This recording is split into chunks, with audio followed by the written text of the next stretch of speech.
Bu murojaatim Farg'ona viloyati Bag'dod tumani mutasaddilariga. Xo'p, tuman yetish niyatim yo'q edi, yetishga majburman. Mana ko'rib turgan hojatxonalaring tuman markazidagi katta shifoxonaning hojatxonasi bo'ladi akalar. Ko'rib turgan bo'lsalaring, katta-kattalarga yetib olish uchun tumanda nomini yetishga majbur bo'ldim. Buning uchun uzr so'rayman. Bu joy o'zi, masalan, nomi bilan qo'pol bo'lsa ham aytamiz, hojatxona, hojat chiqaradigan joy. 4 ta xonasi bor ekan bu joyda. Bitta xonasi ochiq, qolganlari qulib. Yaxshi o'tgan safar kelganimda bir oymi, 1,5 oy oldin kelsam pulli ekan mana bular. Shu bittasi ochiq, bunisi pulsiz, qolganlari pulli. Nima sababdan tuman markazidagi shifoxona birinchi o'rinda pulli bo'lishi kerak? Buni yozib qo'yinglar.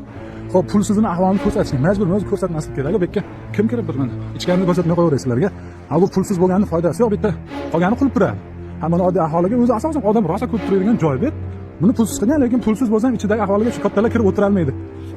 Buni qanaqa bir hazm qiladigan narsa emasda, buni nazorat qiladigan odam bormi? Butun katta tuman markazining shifoxonasining ahvolini ko'rib, uyatmasmi, sharmanda emasmi? Buni kelib bir nazorat qilib, chiroyli tiqib qo'yadigan odam bo'lsa qilib qo'ysin, bo'lmasa ochib qo'ysin. Mana bu nimaga qilib turadi bilan men hayronman.